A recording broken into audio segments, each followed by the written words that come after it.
सेटानिक rituals, सेटन की worship करना, उसी सेटन को खुश करने के लिए किसी भी हद तक चले जाना, जैसे बच्चों को सैक्रिफाइस करना, उनके छोटे छोटे हाथ पैरों को काट कर खाना, साथ ही साथ उनका करना और फिर बाद में उनको उसी आइलैंड पे गाड़ देना। ये सारी की सारी प्रैक्टिसेस हो रही थी एप्स्टीन के प्राइवेट आइलैंड पे। एप्स्टीन यहाँ पे बच्चियों के साथ अब्यूज ही नहीं कर रहा था, बल्कि उन बच्चियों की बॉडीज को काफी सारे सेटानिक रिचुअल्स में भी यूज कर रहा था। एक secret temple, symbolic ceremonies, elite gatherings जिसके अंदर कुछ पावरफुल लोगों का आना जाना था और पावर के नाम पे कुछ एक्सट्रीम प्रैक्टिसेस। आज इस एपिसोड में हम बात करेंगे सेटानिक सिंबलिज्म के बारे में, बाल और मोलोच के बारे में, उन और ब्लड रिचुअल्स के बारे में जो जेफरी के प्राइवेट आइलैंड पे हो रहे थे।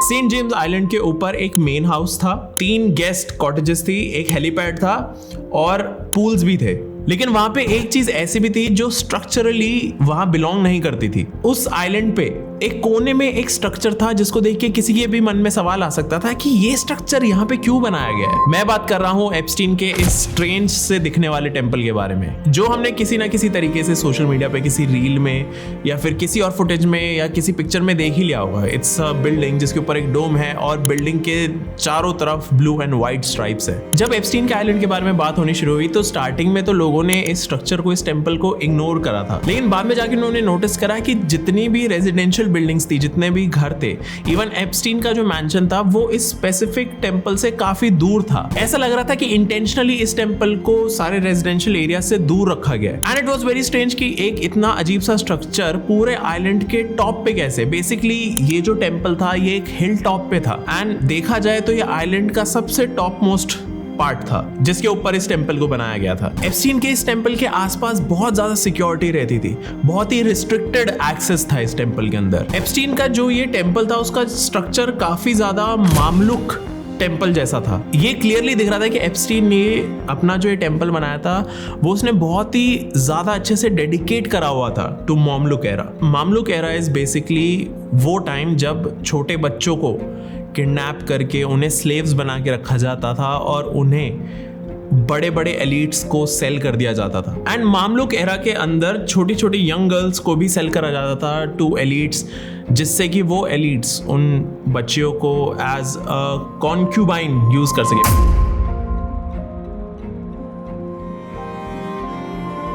सिंपल लैंग्वेज में कहा जाए तो एप्स्टीन अपने सारे कारनामों को सिंबॉलिकली पूरी दुनिया के सामने ऑलरेडी रख चुका था। जैसे कहते हैं ना कि जब कोई भी चीज तुम्हारे जस्ट सामने रखी हुई होती है तो हम उसे इग्नोर कर देते हैं, ऐसी एक कहावत है। और सेम चीज जेफरी के इस टेंपल के साथ हुआ। जेफरी के बारे में इतनी बातचीत हो रही थी, उसके आइलैंड के बारे में इतनी बातचीत हो रही थी, लेकिन लोगों ने स्टार्टिंग में इस टेंपल के ऊपर ध्यान ही नहीं दिया। सवाल ये आता है कि इस टेंपल में इतना ज्यादा रिस्ट्रिक्टेड एक्सेस क्यों था, इतनी ज्यादा सिक्योरिटी क्यों लगी रहती थी? क्योंकि ये एप्स्टीन की सेरेमोनियल प्लेस थी, ये एप्स्टीन का सैक्रिफिशियल टेंपल था। और इन सारे सैक्रिफाइसेस की जो कंस्पिरेसी थ्योरी है वो और ज्यादा रियल हो जाती है जब आप जेफरी के इस बैंक अकाउंट को देखते हो। जेफरी एप्स्टीन ने अपने इस बैंक अकाउंट का नाम बाल रखा हुआ था। एंड नाउ टू अंडरस्टैंड कि बाल क्या है और बाल का नाम सुनते ही क्यों ये टेंपल एक रिचुअल प्लेस की तरह लगने लगता है और ज्यादा डार्क और स्केरी जगह लगने लगती है, ये सब कुछ जानने के लिए हमें हिस्ट्री में जाना पड़ेगा।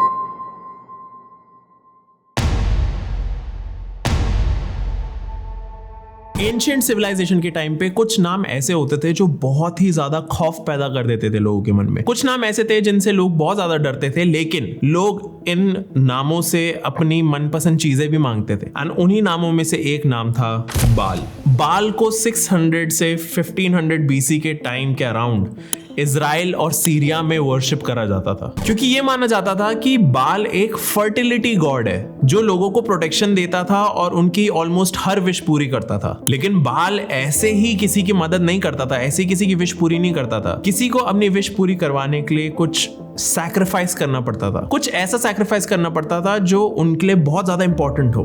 This was the trade. मतलब कि अगर तुम्हें बाल से कुछ चाहिए, तुम्हें कोई अपनी विश पूरी करानी है, तो तुम्हें बाल को कुछ देना पड़ेगा। एंड जितना बड़ा सैक्रिफाइस होता था उतनी ही बड़ी विश पूरी होती थी। इसीलिए बाल की वर्शिप करते टाइम लोगों ने अपने न्यू बॉर्न बेबीज को सैक्रिफाइस करना शुरू कर दिया था, क्योंकि वो तो सबसे ज्यादा वैल्यूएबल होंगे किसी भी पेरेंट के लिए, किसी भी इंसान के लिए। अपना बच्चा ही सैक्रिफाइस कर देना, आई थिंक इससे बड़ा सैक्रिफाइस नहीं हो सकता था। तो जितने भी बाल वर्शिपर्स थे उन्होंने इस चाइल्ड सैक्रिफाइस की रिचुअल को बहुत ज्यादा यूज करना शुरू कर दिया था, जिससे उनकी विशेस पूरी हो जाए। एंड ऑलमोस्ट हर एक रिलीजन में बाल को कहीं ना कहीं एक फॉल्स गॉड की तरह बताया गया है, और क्रिश्चियनिटी में बाल को एक डीमन कहा गया है, वेयरएज इस्लाम में बाल की वर्शिप को शिर्क बताया गया है। बाल की वर्शिप में कल्टिक सेक्सुअल प्रैक्टिसेस बहुत ही ज्यादा कॉमन है, जो कि एप्स्टीन अपने आइलैंड पे पहले से ही कर रहा था। और अगर हम बाल के बारे में बात कर रहे हैं तो हमें मोलोच के बारे में भी बात करनी चाहिए, क्योंकि Moloch himself is a sacrificial god. Moloch को कैनानाइट कम्युनिटी वर्शिप करती थी इन एंशिएंट इजराइल। मोलोच बाल से भी ज्यादा खतरनाक रूलर है, क्योंकि वो खुद एक पगान डेटी है, विच मीन्स कि मोलोच लोगों को सेम तरीके से ही पावर देता था, लेकिन with a clear condition of child sacrifice. इसलिए आप जब भी मोलोच के किसी भी स्टैचू को देखोगे तो आप नोटिस करोगे कि मोलोच को एक बुल हेडेड आइडल की तरह प्रेजेंट करा जाता है, पोर्ट्रे करा जाता है, जिसके हाथ आगे स्ट्रेच्ड आउट होते हैं ताकि वो न्यूबॉर्न बेबीज को अपने साथ ले जा सके और उन बेबीज के सैक्रिफाइस को एक्सेप्ट कर सके। मोलोच को एक चाइल्ड ईटिंग फॉलन एंजल भी बोला जाता है। एंड ये माना जाता है कि जो भी मोलोच के चाइल्ड सैक्रिफाइस वाले रिचुअल्स होते हैं, उन रिचुअल्स में एक आग पूरी रात पूरा दिन जलती रहती है, और उस आग को जलते रखने के लिए उसी आग में बच्चों को डाला जाता है। जो बच्चे सैक्रिफाइस होने वाले होते हैं उनको रात भर मोलोच के पास वाले चेम्बर्स में रखा जाता है। मेरे को इतनी हिचकिचाहट आ रही है ना ये बोलने में, बट जहाँ मोलोच की बड़ी सी स्टैचू को आग से एनसर्कल किया जाता है और उसके चेहरे पर सैक्रिफाइस्ड बच्चों के खून से और उन बच्चों के पेरेंट्स के आंसू लगाए जाते हैं। ब्लड ऑफर इसलिए किया जाता है ताकि उस मोलोच की आइडल को ह्यूमन वर्ल्ड में जिंदा करा जा सके। इट्स वेरी पॉसिबल ये वीडियो हट सकती है यूट्यूब से, वेरी पॉसिबल।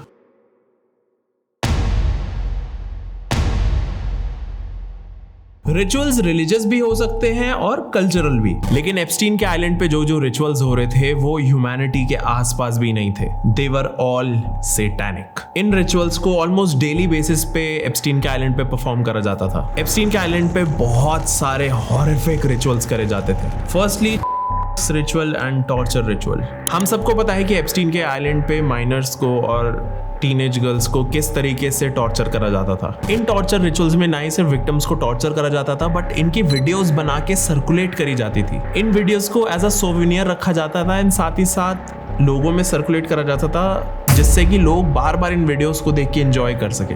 ये कितनी फक्ड अप बात है। और जिन लोगों में ये वीडियो सर्कुलेट होती थी वो डिस्कस करते थे कि आगे हम और कैसे बेटर तरीके से टॉर्चर कर सकते हैं एक विक्टिम को।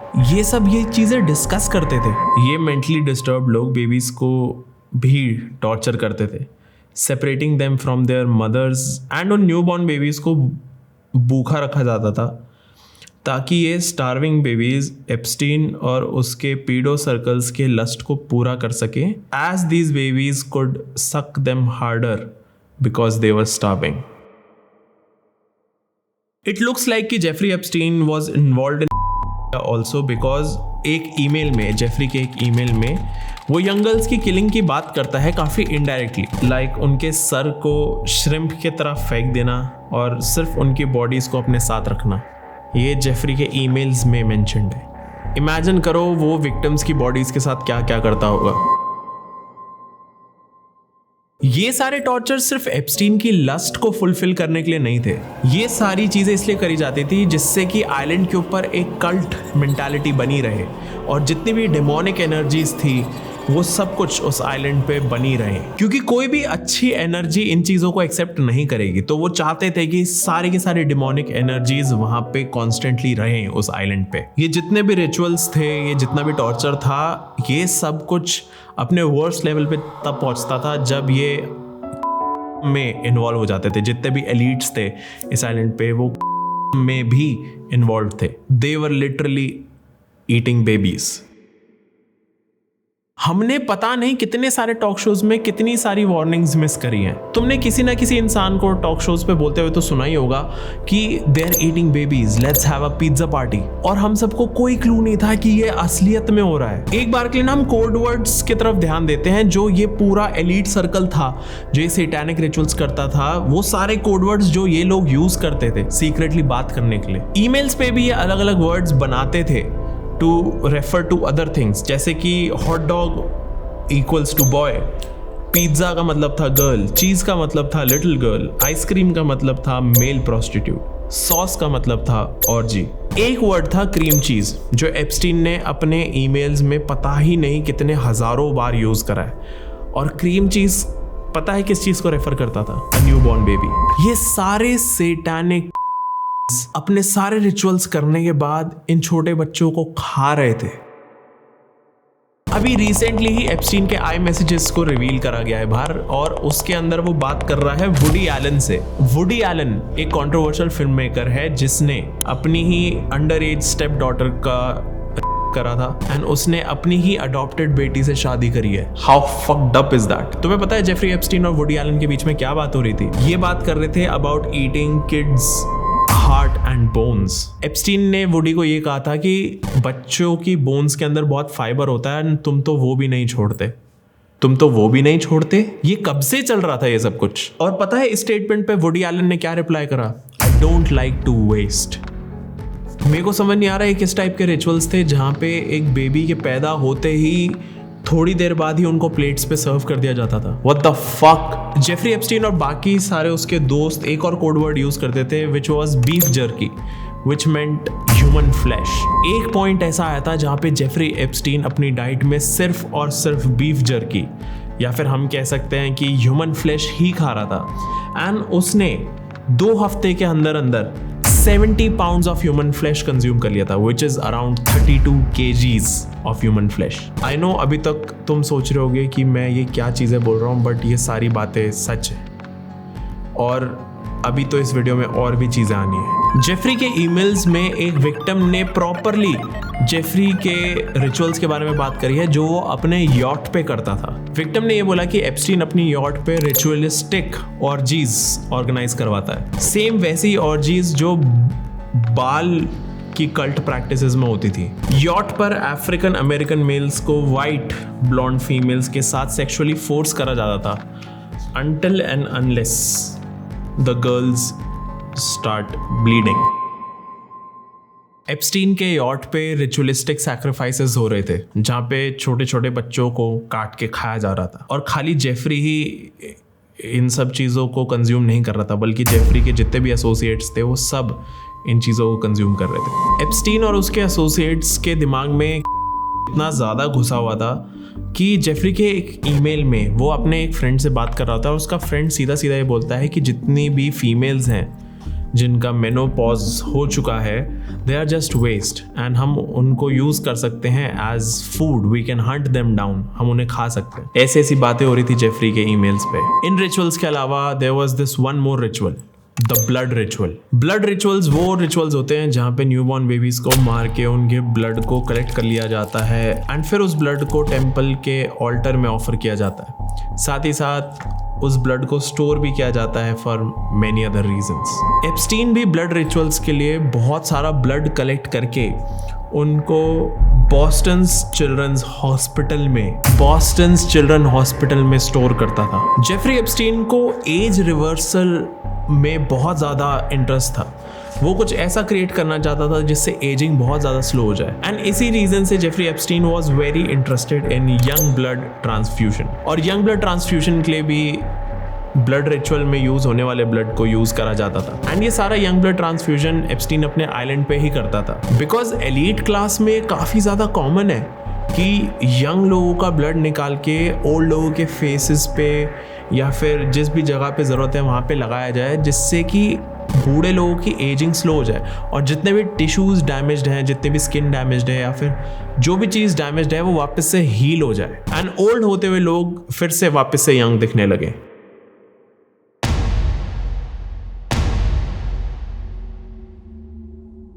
जितने भी रिचुअल्स होते थे, जितनी भी गैदरिंग्स होती थी, उसके अंदर बस 3-4 लोग नहीं होते थे, बल्कि बहुत सारे लोग होते थे, और उनमें से बहुत सारे एलीट्स थे। George Bush, Donald Trump, Bill Gates, Chris Tucker, Prince Andrew, Israel के एक्स पीएम, और बहुत सारे लोग एप्स्टीन की इन गैदरिंग्स में होते थे। और कहीं ना कहीं ये सारे लोग इन्वॉल्व थे सारे टॉर्चर में, सारे रिचुअल्स में। जॉर्ज बुश जो अमेरिका के 43rd प्रेसिडेंट थे, वो भी एप्स्टीन के इन रिचुअल्स में इन्वॉल्व थे, जहां पे कहा जाता है कि उन्होंने एक मेल का करा था। जॉर्ज बुश ने एक मेल विक्टिम करा था। डोनाल्ड ट्रंप का नाम भी इन्वॉल्व है इन सारे रिचुअल्स में, और कहा जाता है कि डोनाल्ड ट्रंप ने खुद करा था, जिसके अंदर डोनाल्ड ट्रंप ने एक 12 साल की और एक 6 साल की लड़की का करा था। और जितने भी डॉक्यूमेंट्स रिलीज करे गए हैं, एप्स्टीन फाइल्स रिलीज करे गए हैं, ईमेल्स रिलीज करे गए हैं, उनमें से एक फैक्ट ये भी निकल के आता है कि डोनाल्ड ट्रंप को एक 13 साल की प्रेग्नेंट लड़की ट्रैफिक करी गई थी। This is unbelievable, this is unbelievable. जो मैं आगे बोलने वाला हूँ थोड़ा ध्यान से सुनना। वो जो 13 साल की प्रेग्नेंट लड़की थी, उस करा ट्रंप ने, और उस विक्टिम को तब तक एक्सप्लॉइट करा गया जब तक उसकी ब्लीडिंग नहीं स्टार्ट हो गई, और ब्लीडिंग स्टार्ट होने पे उस लड़की ने ट्रंप के सामने ही अपने बेबी को डिलीवर कर दिया। फिर उस विक्टिम के अंकल ने और ट्रंप ने मिलके उस न्यूबॉर्न बेबी को मार दिया, और उस न्यूबॉर्न बेबी को जाके लेक मिशिगन में बहा दिया। मेरे को बिलीव नहीं हो रहा है मैं ये बोल क्या रहा हूँ। All the names, bill Clinton, Trump, Bill gets, और फिर उसके बाद ये सारे, मेरे को बिलीव नहीं हो रहा है मैं ये सब कुछ बोल रहा हूँ। मेरे को जेन्युइनली ऐसा फील हो रहा है कि मेरे हाथ में गलत चीज़ें दी हुई हैं। इस पेज पे जो भी कुछ लिखा हुआ है ये सब कुछ मेड अप है, बट इट्स सो स्कैरी कि ये सब कुछ सच है। बिल क्लिंटन जो यूएस के 42nd प्रेसिडेंट थे, उनको एप्स्टीन फाइल्स में द मोस्ट प्रोलिफिक कहा गया है, और बिल क्लिंटन बहुत ही फ्रीक्वेंट विजिटर थे एप्स्टीन आइलैंड पे। बिल क्लिंटन की हमेशा डिमांड होती थी कि मेरे को माइनर्स दी जाए फॉर मसाजेस। बिल क्लिंटन अपने विक्टिम्स को डॉग कॉलर्स पहनाता था, और डॉग कॉलर्स और लीशेस के साथ पूरे मैंशन में घुमाता था। That was his fetish. Bill Clinton ने बोला था कि वो उस आइलैंड पे सिर्फ 4 बार गए थे, वो भी काम से।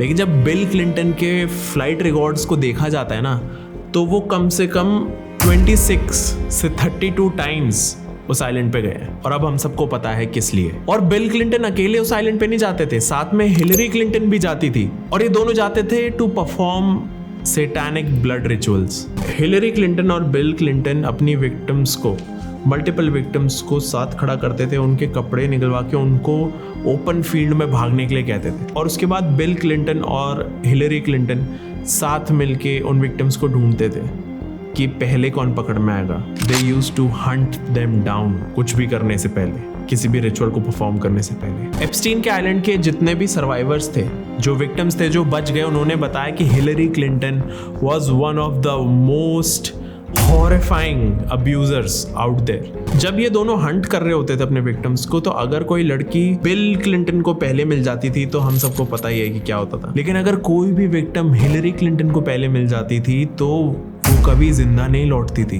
कभी भी, क्योंकि हिलरी क्लिंटन उन विक्टिम्स को हंट करती थी एक गन यूज करके। वो उन विक्टिम्स को दूर से शूट करती थी, और शूट करने के बाद वो उन विक्टिम्स को ग्राउंड पे ही गिरे रहने देती थी जब तक कि पूरा ग्राउंड लाल नहीं हो जाता था। हिलरी क्लिंटन बहुत ज्यादा क्रूअल और डेमोनिक थी, क्योंकि डार्क वेब पे हिलरी क्लिंटन की एक वीडियो है ऑफ ओल्ड टाइम्स, जब वो एलीट गैदरिंग्स करती थी और काफी सारे ऐसे ही सैटानिक सर्कल्स को क्रिएट करती थी और रिचुअल्स करती थी। There's a video out there. Ellen DeGeneres, ये नाम तो तुम सबने सुना ही होगा, एलन का तुमने शो भी देखा होगा। एलन को बिल क्लिंटन के तरह ही हॉलीवुड्स मोस्ट प्रोलिफिक कहा गया है। एलिजिडली एलन ने सबसे ज्यादा खाया है एप्स्टीन के आइलैंड पे, और हम सारे कहीं ना कहीं एलन का शो देखते थे कभी ना कभी। एलन और एनी ये दोनों डेट कर रहे थे पहले, और एनी उस टाइम पे और के ऊपर डॉक्यूमेंट्री बना रही थी। एंड जैसे ये दोनों डेट करने लगे,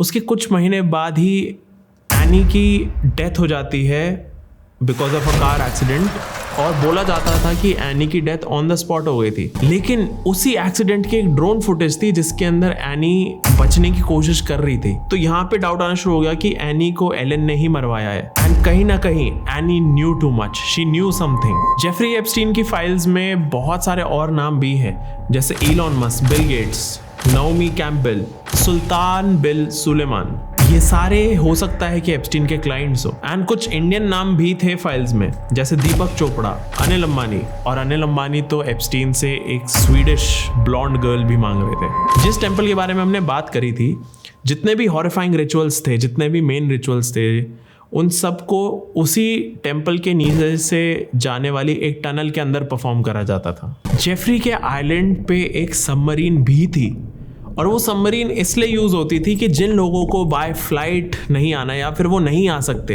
या फिर उनको पकड़ा नहीं जाना है, तो वो सबमरीन भी यूज़ कर सकते हैं। एंड इस सबमरीन को यूज़ करने वाले लोगों में से एक इंसान था स्टीफन हॉकिंग। स्टीफन हॉकिंग्स का नाम जब इस लिस्ट में था, आई वॉज लाइक हाउ।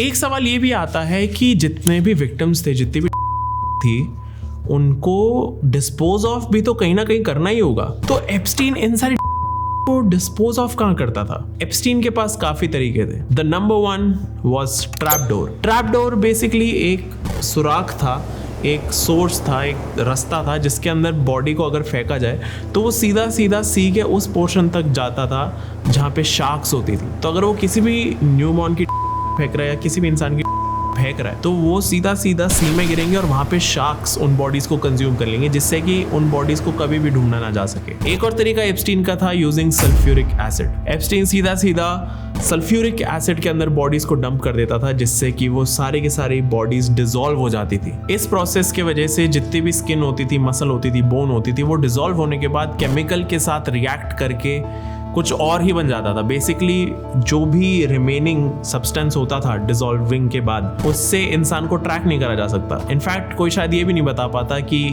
यहाँ पे कभी कोई बॉडी थी। सल्फ्यूरिक एसिड इतना पावरफुल होता है और इसी वजह से एप्स्टीन सल्फ्यूरिक एसिड यूज करता था। फक्ड अप बात यह है कि सल्फ्यूरिक एसिड काफी बार टीथ को डिसॉल्व नहीं कर पाता था। तो एप्स्टीन ने अपने आइलैंड पे एक डेंटिस्ट रखा हुआ था जो छोटे छोटे बच्चों की और जितने भी विक्टिम्स होते हैं उनकी से टीथ को निकालता था और फिर उन बॉडीज को फेंका जाता था सल्फ्यूरिक एसिड में। मैंने जो तुम्हें टनल बताया था जो टेंपल के नीचे ही था, उस टनल के भी काफी सेक्शंस थे जहाँ पे रिचुअल्स होते थे। तो अगर कोई रिचुअल हो रहा होता था तो वहां पे उसी टनल में बॉडीज को फेंक दिया जाता था, जिनको बाद में सीमेंट से भर दिया जाता था। उस सेक्शन को ही टनल के सीमेंट से भर दिया जाता था, जिससे कि सारा का सारा एविडेंस कवर हो जाए। एक और तरीका था, दैट वाज बरियल। जेफरी का अपना एक जोरो रैंच था और उसी जोरो रैंच की जमीन के अंदर उसने पता नहीं कितनी सारी बॉडीज गाड़ दी थी और उन बॉडीज को ना कभी रिकवर किया गया और ना ही कभी रिकवर किया जा सकेगा। एक ऐसी चीज है जो मोस्टली लोगों ने नोटिस नहीं करी है बट लोगों को करनी चाहिए। जेफरी एप्स्टीन का अपना एक बेबी फार्म था। जेफरी अपने हिसाब से, अपनी विशेस के हिसाब से डिजाइनर बेबीज डेवलप कर रहा था। डिजाइनर बेबी का कॉन्सेप्ट कुछ फैंसी कॉन्सेप्ट नहीं है, एक्चुअली ये अपने आप में काफी स्कैरी बात है कि जेफरी एप्स्टीन अलग अलग जीन्स को एक साथ कंबाइन करता था और फिर उन कंबाइंड जीन्स को एक फीटस के अंदर मिला के वो अपने हिसाब से एक बेबी डेवलप करता था। और उस डेवलपिंग बेबी के अंदर से जो जो उसे डीएनए निकालना होता था, मतलब जो जो चीजें निकालनी होती थी, सपोज उसे एक बेबी में एक सर्टेन फीचर नहीं चाहिए तो वो उस बेबी को अब उसी हिसाब से मॉडिफाई करता था, which used to give him his designer babies. क्योंकि एप्स्टीन खुद को बहुत ही एक सुपीरियर बीइंग मानता था, वो अपने आप को ह्यूमन से ऊपर मानता था और उसे लगता था कि वो बेटर ह्यूमंस क्रिएट कर सकता है। बिल गेट्स की तरह ही एप्स्टीन भी पॉपुलेशन कम करने में इंटरेस्टेड था।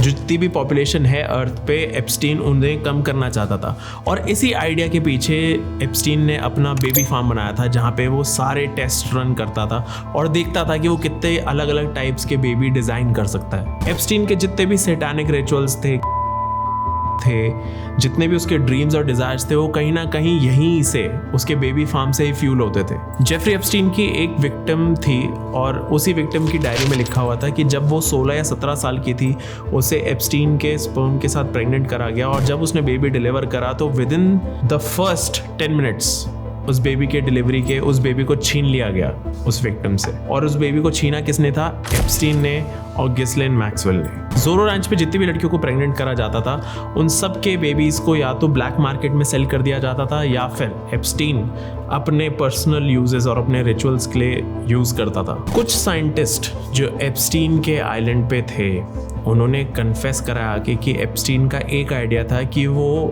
पूरे अर्थ पे जो फ्यूचर होने वाला है, हमारी पॉपुलेशन का जो फ्यूचर पॉपुलेशन होने वाली है, एप्स्टीन चाहता था कि उन सब के अंदर एप्स्टीन का डीएनए हो। वो चाहता था कि फ्यूचर में हर एक ह्यूमन के अंदर एप्स्टीन का डीएनए हो। ये उसकी एक बायोलॉजिकल लेगेसी थी, क्योंकि एप्स्टीन सोचता था कि वो एक सुपीरियर रेस से है और वो चाहता था कि आगे आने वाले ह्यूमन सारे सुपीरियर रेस के हों। What the fuck. जो मैंने अभी चीजें बोली है, मेरे को पता भी नहीं कि ये वीडियो मैं YouTube पे रख पाऊंगा भी या नहीं, बट ये सब कुछ सुन के तो मैं बिलीव हो रहा है कि जिन लोगों को हम देखते थे कि हम बेसिकली इन्हीं लोगों की बनाई हुई चीजों को यूज करते हैं डे टू डे लाइफ में, हम इनके बारे में जानते हैं, इन्हें सेलिब्रिटीज मानते हैं और हम में से कुछ तो इनकी तरह बनना चाहते हैं। And when you get to know all this कि ये सब कुछ चल रहा था, they were eating babies, it's unbelievable. I think जो पूरा जेफरी एप्स्टीन केस है वो कहीं ना कहीं प्रूव करता है कि हाँ, कलयुग ही चल रहा है। अभी तक जेफरी एप्स्टीन फाइल्स जितनी भी टोटल हैं, उनमें से सिर्फ 3-3.5 मिलियन फाइल्स रिलीज हुई हैं, जिनके अंदर 1,80,000 इमेजेस हैं और 2,000 वीडियोस हैं। तुम्हें पता है टोटल एप्स्टीन फाइल्स कितनी हैं? कुछ 6 से 6.5 मिलियन फाइल्स हैं, जिसका मतलब ये है कि अभी तो 2 से 3 मिलियन फाइल्स बची हुई हैं। हमें कोई आइडिया नहीं है कि क्या रिलीज हुआ है और हमसे अभी भी क्या छुपाया जा रहा है। इमेजिन इतना सब कुछ इंफॉर्मेशन बाहर आने के बाद भी तुम्हें पता चले कि अभी तो असली चीज तो छुपाई हुई है। हो सकता है जिस दिन पूरी एप्स्टीन फाइल्स बाहर आ जाए, हम कुछ ऐसा विटनेस कर लें जिससे हमारी सारी दुनिया ही रुक जाए। वी नेवर नो क्या निकल के आ सकता है पूरी एप्स्टीन फाइल्स के अंदर। और इससे स्कैरी बात पता है क्या होगी? कि वो बची हुई एप्स्टीन फाइल्स कभी रिलीज ही नहीं हुई एंड हमें कभी पूरा सच पता ही नहीं चला।